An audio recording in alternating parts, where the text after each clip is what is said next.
எல்லோருக்கும் வணக்கம். திங்கக்கிழமை நாள் அன்னைக்கு நம்ம ரொம்ப எனர்ஜியாக இருக்கணுங்க. அப்போ தான் ஒரு 5 நாள் ஓட்ட முடியும். திங்கக்கிழமையே நம்ம அடி வாங்கி அப்படின்னு சோர்ந்து போயிட்டோம்னு வச்சிங்களேன், 5 நாள் ஓட்ட முடியாது. அதுக்கு என்ன பண்ணணும்னா பாட்டு பாடணும். சொல்லி அடிப்பேனடி அடித்ததெல்லாம் வெற்றி அடிதானடி, இந்த மாதிரி தான் ஏதாவது ஒரு பாட்டு. நீங்கள் ஒரு தடவை பாடிட்டு எனர்ஜி வரலையே அப்படின்னு சொல்லக்கூடாது. ஒரு 4-5 தடவை பாடணும். எங்கே பாடுங்க பார்க்கலாம். சொல்லி அடிப்பேனடி அடிச்சதெல்லாம் வெற்றி அடிதானடி. ஓகே, நம்ம இப்போ பேடிஎம் ஐபிஓ பற்றின தகவல்களை இப்போ பார்க்கலாம். சரிங்க, இப்போ பேடிஎம் ஐபிஓனுடைய ரொம்ப முக்கியமான டீட்டெயில்ஸ் எல்லாம் பார்த்துருவோம். இது இன்னைக்கு 8 நவம்பர் ஆரம்பிக்குது. 10 நவம்பர் வெட்னஸ்டே சப்ஸ்கிரிப்ஷன் க்ளோஸ் ஆயிரும். அதுக்குள்ளே நீங்கள் சப்ஸ்கிரிப்ஷன் க்ளோஸ் பண்ணிக்கணும்.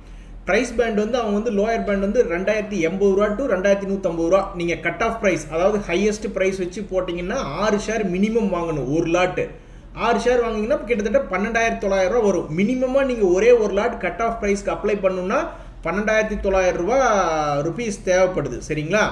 இது நீங்கள் இன்றைக்கி பணத்தை போட்டுட்டிங்கன்னா உங்களுக்கு கிடைக்கிறது 15 நவம்பர் அவங்க அலாட்மெண்ட்லாம் பண்ணிவிடுவாங்க. அலாட்மெண்ட் பண்ணிட்டு யாருக்கெல்லாம் அலாட் ஆகலையோ அந்த பணத்தெல்லாம் திருப்பி கொடுத்துருவாங்க.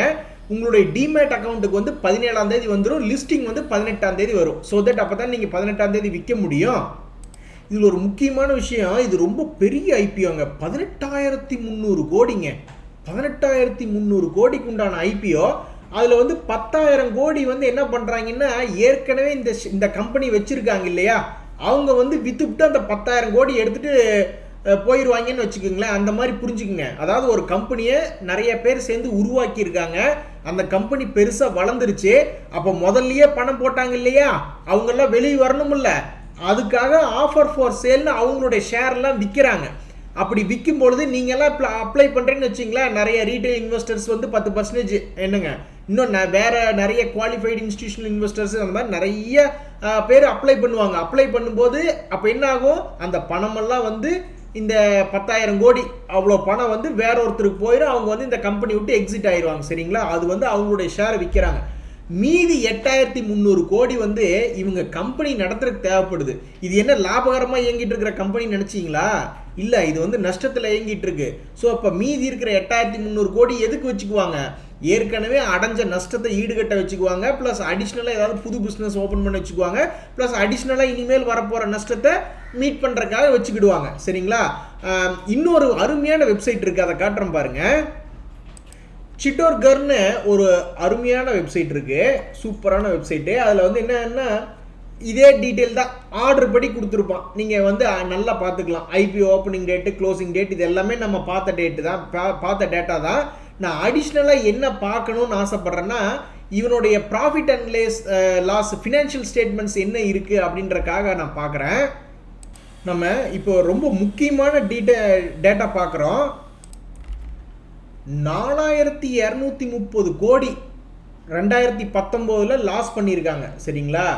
அதுக்கப்புறம் ஒரே வருஷத்தில் 10,000 கோடி சம்பாரிச்சிருக்காங்க. அதாவது அந்த லாஸை கம்மி பண்ணிட்டு 2,942 கோடியை நஷ்டத்தை கம்மி பண்ணியிருக்காங்க. சரிங்களா?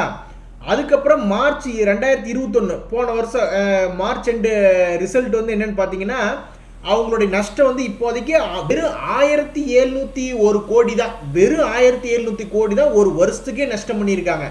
ஆக மொத்தம் என்ன, அவங்க நஷ்டத்தை கம்மி பண்ணிகிட்டே வந்திருக்காங்க. அது ஒரு ரொம்ப முக்கியமான விஷயம். அவங்களுடைய சேல்ஸ் ஸ்டாண்டர்டாக இருக்குது. சரி, இது என்னதான் கம்பெனி அப்படிங்கிறது இப்போ பார்க்கலாம். இந்த 197 கம்யூனிகேஷன்ஸ் லிமிடெட் அப்படின்னு இருக்கு இல்லைங்களா, அவங்களுடைய அப்ளிகேஷன் தான் பேடிஎம் அப்ளிகேஷன். சரிங்களா? இதில் நெஞ்சு மேலே கல்லை தூக்கி போடுற மாதிரி ஏதோ ஒரு நியூஸ் சொல்கிறாங்க.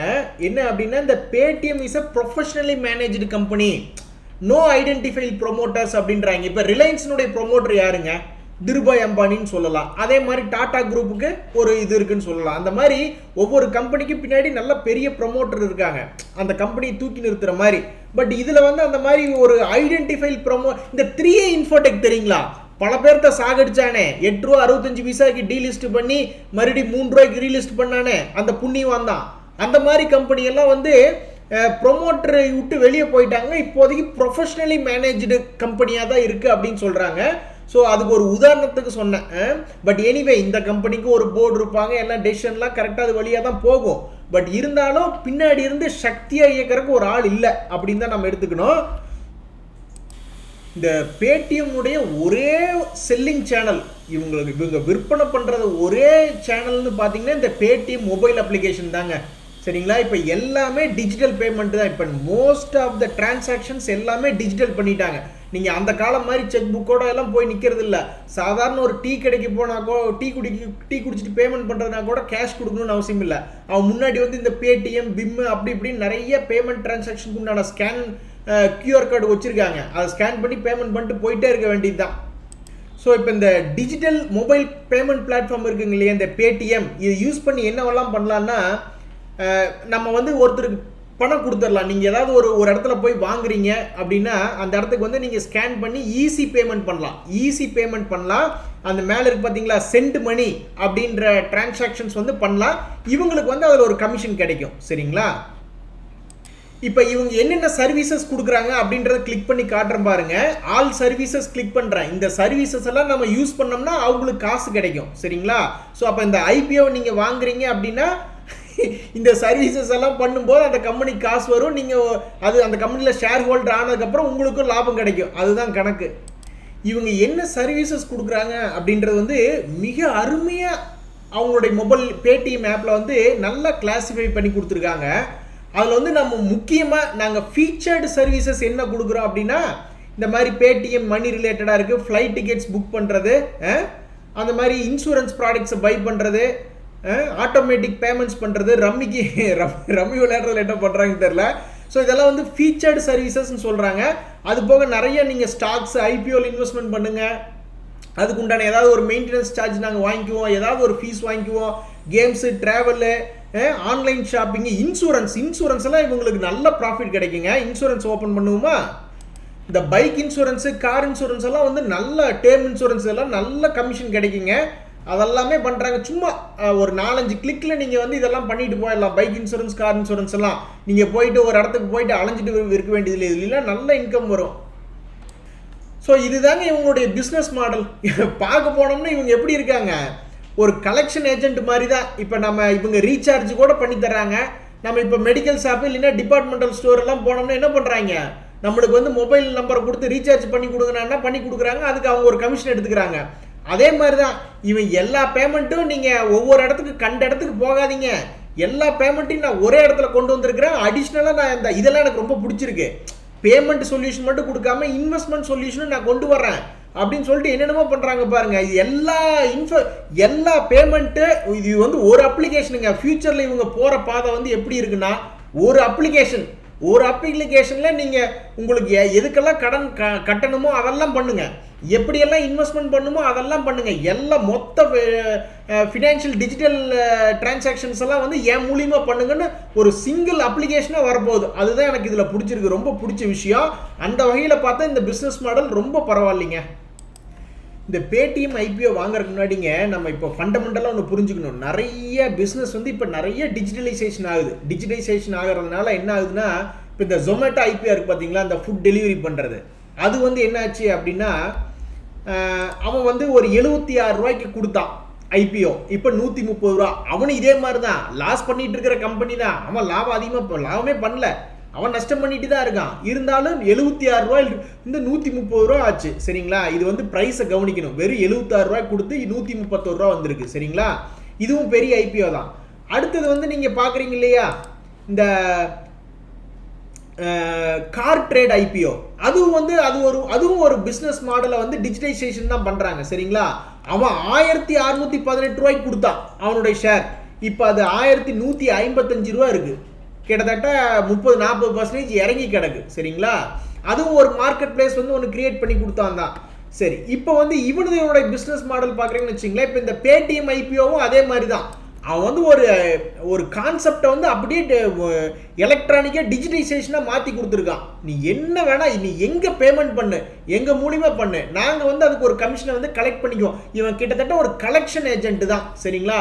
கலெக்ஷன் ஏஜென்ட்டுக்கு வந்து அவன் எல்லாமே கரெக்டாக ப்ராப்பராக பிளேஸ் பண்ணிட்டான்னு வச்சுங்களேன், அவனுக்கு எக்ஸ்பென்ஸ் எல்லாம் கரெக்டாக கண்ட்ரோலில் கொண்டு வந்துட்டான்னா அவனுக்கு எல்லாமே லாபம் தான். ஸோ என்னை பொறுத்த வரைக்கும் இந்த பேடிஎம் ஐபிஓ வந்து இப்போதைக்கு நஷ்டத்தில் தான் இருக்குது, இல்லைன்னு சொல்லலை. பட் லாங் டேர்மில் இது வந்து ஓரளவுக்கு நல்ல ப்ராஃபிட்டுக்கே வரக்கூடிய ஒரு கம்பெனியாக தான் எனக்கு தோணுது. அதனால் பேடிஎம் ஐபிஓவில் ஒரு முதலீடு முயற்சி பண்ணுறதுனா பண்ணலாம். இதுதான் என்னுடைய ஒப்பீனியன். நீங்கள் வந்து உங்களுக்கு என்னங்கிறத இத்தனை டேட்டா சொல்லியிருக்கேன் இல்லையா, இந்த டேட்டாவெல்லாம் யூஸ் பண்ணி நீங்கள் உங்களுடைய ஓன் அனலைஸ் பண்ணி வாங்கலாமா வேண்டாமா அப்படிங்கிறது நீங்கள் முடிவு பண்ணுங்கள். என்னை பொறுத்த வரைக்கும் ஒரு லாட் வாங்கினா எப்படி ஒரு 30% வந்து ப்ரீமியத்தில் வரும் அப்படின்னு நான் எதிர்பார்க்குறேன். நான் ஜொமேட்டோவெல்லாம் வந்து அப்படியே டபுள் ஆகுன்னு எதிர்பார்த்தேன். பட் இந்த பேடிஎம் ஐபிஓ வந்து நான் அந்த மாதிரி டபுள் ஆகும்னு எதிர்பார்க்கல, சரிங்களா? இப்போ எவ்வளோ ப்ரைஸ் சொல்கிறேன் அப்படின்னா 2130 ரூபா சொல்கிறான் இல்லைங்களா? நான் 2130 2700 மேக்ஸிமம் அன்னைக்கு லிஸ்டிங் டே அன்னைக்கு வரலாம் அப்படின்னு நான் எதிர்பார்க்குறேன். கீழே வர மாதிரி இருந்தால் வச்சுக்கிட வேண்டியதுதான். அது மறுபடியும் எப்போ மேலே வருதோ அது வரைக்கும் ஒரு 5 வருஷம் 10 வருஷம் இதை ஹோல்டு பண்ணி தான் பாங்க. ஏங்க யாரோ ஒருத்தர் வந்து 10,000 கோடி 20,000 கோடி 5,000 கோடின்னு பணத்தை போட்டு இத்தனை வருஷம் கழிச்சு 10,000 கோடிக்கு வித்துட்டு வெளியே வர்றாங்க. நீங்கள் வாங்கினதுக்கப்புறம் கீழே போனால் அதே மாதிரி நீங்கள் கொஞ்ச நாள் வச்சுருந்து லாபம் வந்ததுக்கப்புறம் வெளியே விற்று வர வேண்டியதான். இந்த தகவல்கள்லாம் உங்களுக்கு உபயோகமாக இருந்தால் எனக்கும் சந்தோஷம் தாங்க. ரொம்ப நன்றி, வணக்கம்.